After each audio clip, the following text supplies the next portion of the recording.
demasiado sexy, demasiado gay, demasiado negro. El western siempre fue el género más vigilado por Hollywood. Se suponía que debía representar valores limpios, héroes varones, damas recatadas, paisajes grandiosos y finales morales donde el bien triunfaba sobre el mal. Pero, con el paso de las décadas, hubo películas que decidieron patear el tablero y desafiar esas reglas no escritas. Westerns, que mostraron sensualidad explícita, que introdujeron personajes homosexuales en un género considerado sagrado para la masculinidad, o que dieron protagonismo a actores y comunidades que la industria había intentado invisibilizar.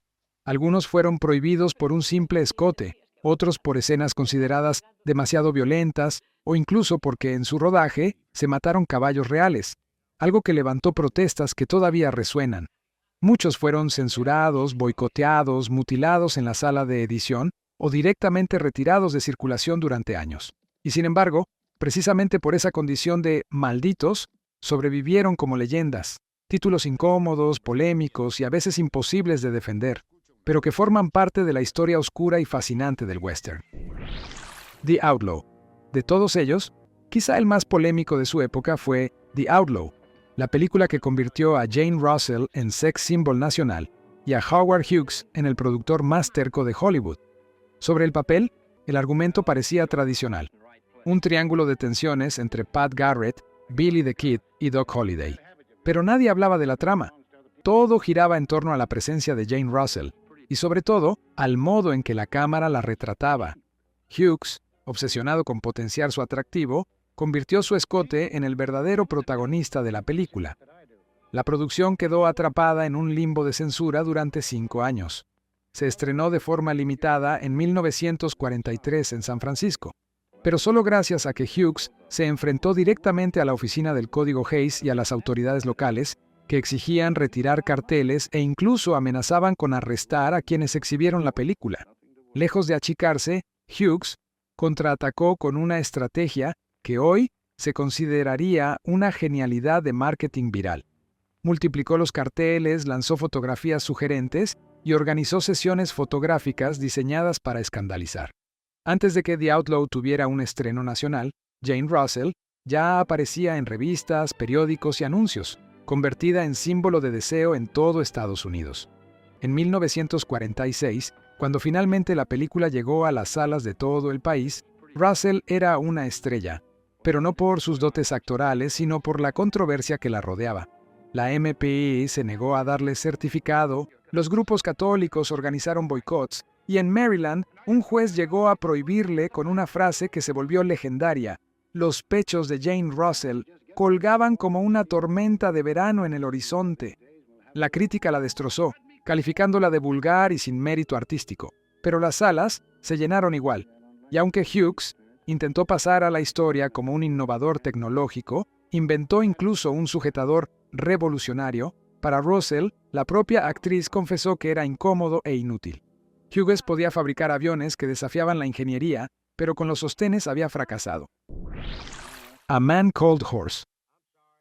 En 1970 llegó A Man Called Horse, una película que décadas antes de Bailando con Lobos ya exploraba la narrativa del Salvador Blanco, ese extranjero que termina adoptado por una cultura indígena. Richard Harris interpretaba a un aristócrata inglés que, tras ser capturado por una tribu Sioux, soporta torturas, humillaciones y un ritual de iniciación con garras de águila atravesando su pecho, para finalmente ser aceptado como miembro de pleno derecho.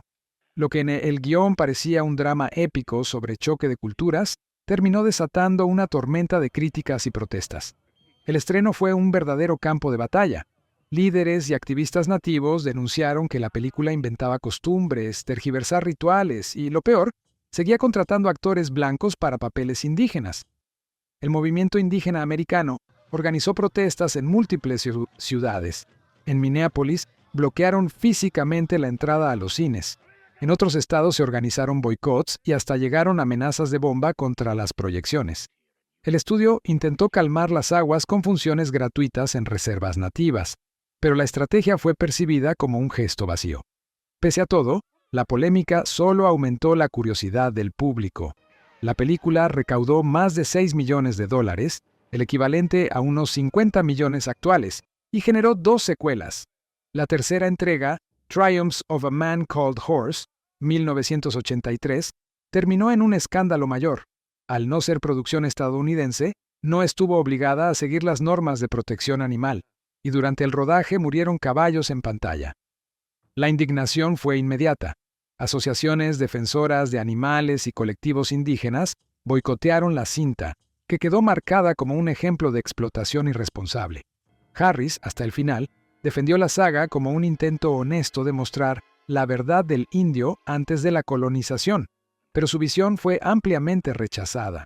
Curiosamente, Quentin Tarantino confesó años después que el ritual de iniciación con garras de águila le había impactado profundamente, y que esa crudeza ritual fue una de las escenas que lo marcaron como espectador adolescente.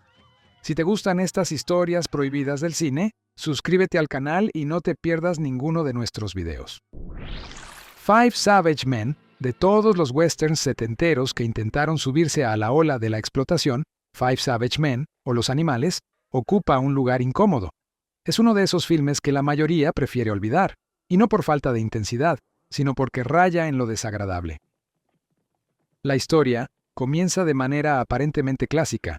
Una diligencia avanza por el desierto de Arizona, transportando a un pequeño grupo de pasajeros. Pero apenas minutos después, la rutina del género se rompe. Una banda de forajidos intercepta el carruaje, asesina brutalmente a casi todos y se lleva a la mujer más joven, convertida en su prisionera y objeto de entretenimiento. A partir de ese momento, lo que sigue ya no es un western convencional, sino un descenso a lo más oscuro y sórdido que el cine del oeste había mostrado hasta entonces. La protagonista, interpretada por Michelle Carey, pasa por uno de los arcos más extremos que se habían visto en pantalla. Su supervivencia depende de la aparición de un guerrero apache, Henry Silva, quien decide rescatarla y convertirla en su guía en un camino de venganza. La película no deja nada a la imaginación. Cada escena está diseñada para incomodar con violencia explícita, abusos durísimos y una atmósfera sucia, casi malsana.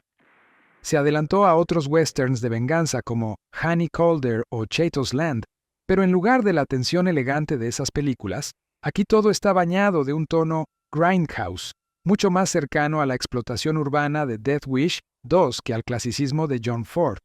Keenan Wynn, en el papel del asesino principal, interpreta a su personaje con una intensidad perturbadora hasta el punto de que parece disfrutar demasiado de la brutalidad que encarna.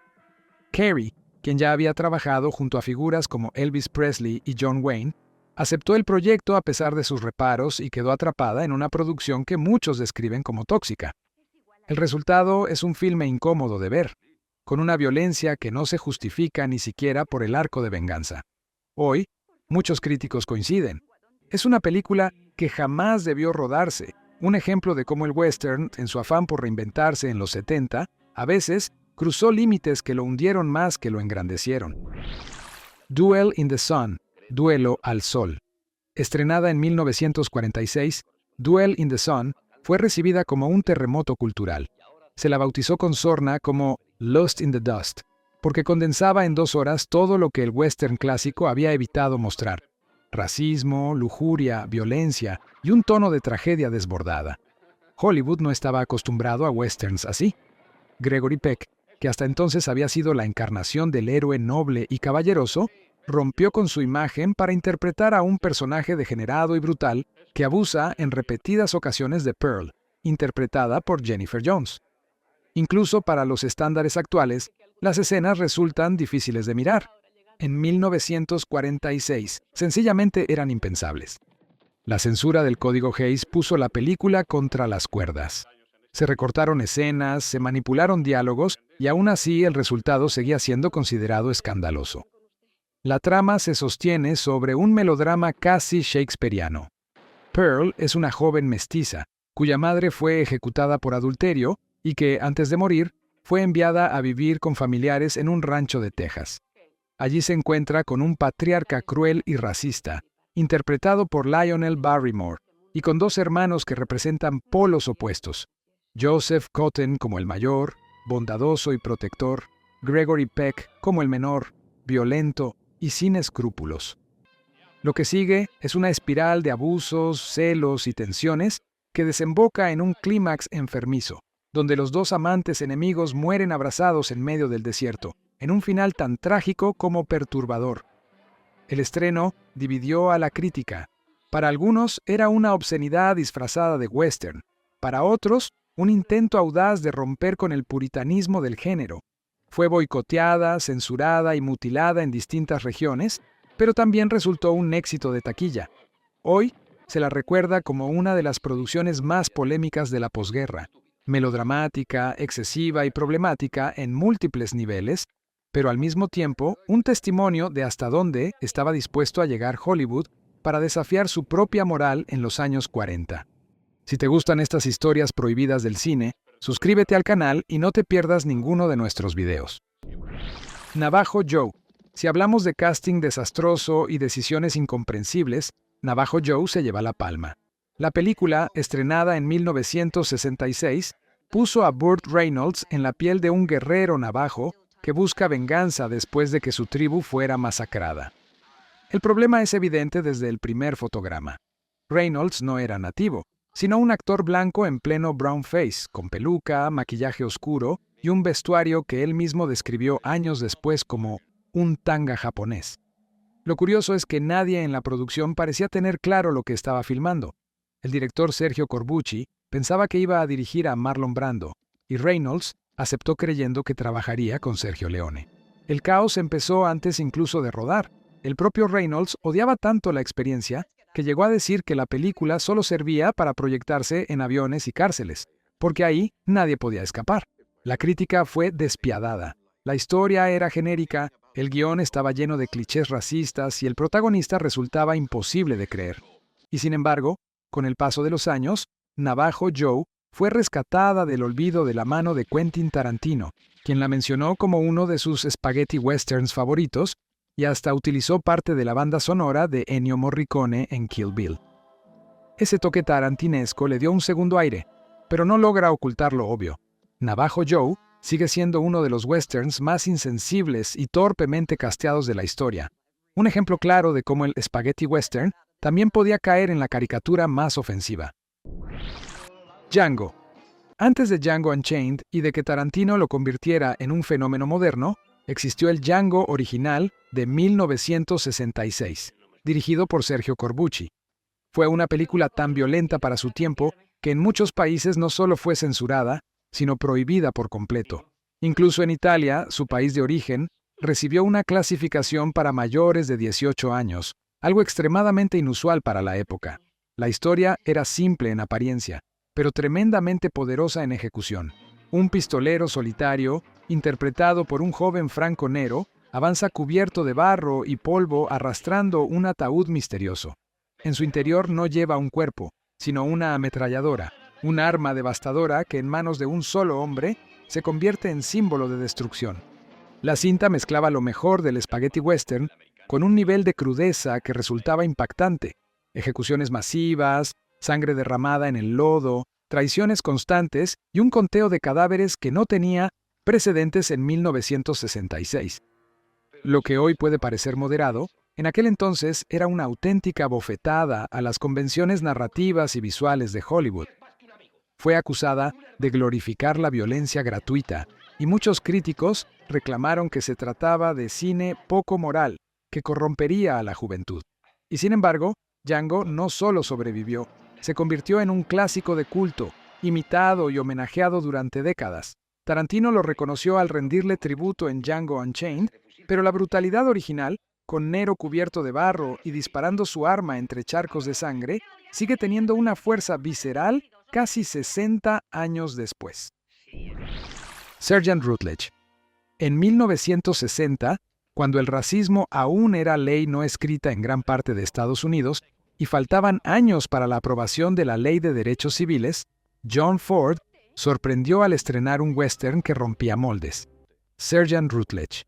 En su centro estaba Woody Strode, un actor afroamericano que interpretaba a un sargento de caballería de la Unión acusado de los crímenes más terribles y estigmatizantes de su época: violar y asesinar a una mujer blanca. En una industria que había reducido a los actores negros a papeles de sirvientes o caricaturas raciales, ver a Strode como héroe trágico y figura central de un drama judicial ambientado en el Viejo Oeste fue un riesgo enorme. Ford, que había construido su carrera con películas llenas de estereotipos raciales y narrativas simplistas sobre indígenas y minorías, parecía buscar con esta cinta una suerte de redención personal. El filme no solo funcionaba como western, sino también como un drama judicial cargado de tensión, donde la verdad debía abrirse camino en medio de prejuicios raciales y acusaciones imposibles de separar del color de piel del acusado. Sergeant Rutledge tocaba temas que Hollywood evitaba a toda costa: el racismo institucional, la injusticia de los tribunales y, de forma velada pero clara, la violencia sexual como acusación utilizada históricamente contra los hombres negros. El resultado fue incómodo, sombrío, pero también valiente. Aunque en su momento no fue un éxito de taquilla, con los años fue revalorada como una de las películas más audaces de Ford y como un paso temprano hacia la representación más compleja de los afroamericanos en el cine. Rust. En la historia del western moderno, ningún rodaje ha estado marcado por una tragedia tan pública como Rust. Lo que comenzó como una producción independiente protagonizada por Alec Baldwin se convirtió en un caso global en octubre de 2021, cuando un disparo accidental durante el rodaje terminó con la vida de la directora de fotografía, Halyna Hutchins, e hirió al director Joel Souza. La noticia conmocionó al mundo. En pleno siglo XXI, un accidente con armas de utilería en un set de Hollywood había cobrado una vida real, abriendo un debate feroz sobre negligencia, protocolos de seguridad y responsabilidad en la industria. La filmación se detuvo de inmediato y lo que siguió fue un laberinto legal. Demandas, contrademandas, acusaciones cruzadas entre productores, encargados de utilería, asistentes de dirección y el propio Baldwin, que además de protagonista era coproductor. Durante meses, Rust se convirtió en sinónimo de caos y tragedia, un proyecto condenado que parecía imposible de concluir. Sin embargo, contra todo pronóstico, la producción se retomó bajo estrictas medidas de seguridad y en un ambiente de tensión permanente. El filme terminó su rodaje y en 2024 tuvo su estreno mundial en Polonia, una elección que muchos interpretaron como una forma de evitar la presión mediática de Hollywood. Su estreno en Estados Unidos quedó fijado para mayo de 2025, y aunque todavía pesa la sombra de la tragedia, Rust ya forma parte de la historia como el western que estuvo literalmente prohibido de completarse. Más allá de la calidad artística de la película, será recordada como un caso surreal, un filme cuyo rodaje se transformó en una investigación judicial y cuya existencia plantea preguntas incómodas sobre hasta dónde debe llegar la industria en su búsqueda de realismo y qué precio se paga cuando la seguridad queda relegada a segundo plano. The Wild Bunch. En 1969, The Wild Bunch sacudió por completo a la audiencia. Lo que hoy puede parecer una película moderada y hasta clásica, en su momento fue un terremoto cultural. Sam Peckinpah, su director, decidió romper con la tradición del western limpio y heroico que Hollywood había cultivado durante décadas. En lugar de pistoleros nobles que caían al suelo con una sola bala y sin una gota de sangre, Peckinpah mostró la brutalidad de la violencia tal como la concebía, sucia, desbordante y profundamente perturbadora. Muertes filmadas en cámara lenta, ráfagas de disparos que hacían saltar sangre a chorros, cuerpos destrozados en medio de tiroteos interminables. Cada escena estaba pensada para que el espectador no pudiera mirar hacia otro lado. El impacto fue inmediato. La MPA, alarmada, estuvo a punto de darle una calificación X, algo reservado para el cine pornográfico o de explotación. Y solo tras intensas discusiones, aceptaron rebajarla a una R, aunque con muchas reservas. Parte del público salió horrorizado de las salas, incapaz de procesar un western tan gráfico. Pero otra parte entendió que estaban presenciando el nacimiento de una nueva etapa en el cine. Los actores mismos admitieron sentirse incómodos. Ernest Borgnine, uno de los protagonistas, declaró que en ocasiones estaban repulsos de lo que filmaban, pero convencidos de que estaban haciendo algo diferente y necesario. Y lo cierto es que lo lograron. Peckinpah quería dejar claro que morir no es un juego, no es una aventura, y que el cine debía abandonar esa mirada romántica de la violencia. The Wild Bunch abrió la puerta a una generación de directores, de Scorsese a Tarantino, que entendieron que el realismo podía ser tan poderoso como cualquier mito del viejo oeste. Brokeback Mountain. Más de 3 décadas después, el western volvió a generar escándalo. aunque por razones muy distintas. Brokeback Mountain, estrenada en 2005 bajo la dirección de Ang Lee, fue etiquetada mucho antes de rodarse como la película de los vaqueros gays. Ese apodo, repetido con desprecio en los pasillos de Hollywood, bastó para que varias de las mayores estrellas del momento, Leonardo DiCaprio, Brad Pitt, Matt Damon, rechazaran protagonizar por miedo a que dañara su carrera. Al final, el proyecto recayó en Heath Ledger y Jake Gyllenhaal, dos actores jóvenes que decidieron arriesgarse y entregarse a una historia que se alejaba de los westerns tradicionales para mostrar algo inédito, un amor entre dos hombres en un contexto marcado por la represión, la homofobia y el silencio. El resultado fue devastador. Más que un western, era una tragedia íntima que mostraba con sutileza la soledad, el deseo contenido y la imposibilidad de vivir plenamente en un entorno hostil. La película fue aclamada por la crítica y conquistó al público. Obtuvo 8 nominaciones al Oscar y ganó 3, incluyendo Mejor Director para Ang Lee y Mejor Guión Adaptado. Sin embargo, la gran controversia llegó cuando perdió el premio a Mejor Película frente a Crash, un desenlace que provocó una ola de indignación. Muchos aseguraron que la Academia no se atrevió a premiar una historia que en pleno 2006, y que el rechazo no tenía que ver con su calidad, considerada superior, sino con su temática. Con el tiempo, Brokeback Mountain no solo se consolidó como una de las películas más influyentes del siglo XXI, sino que redefinió lo que un western podía ser. Ya no un relato de balas y caballos, sino también un espejo de pasiones humanas reprimidas y amores imposibles. Hoy, es referencia obligada en el cine LGBTQ+, y una muestra de que el género del oeste aún puede reinventarse y emocionar con historias profundamente humanas.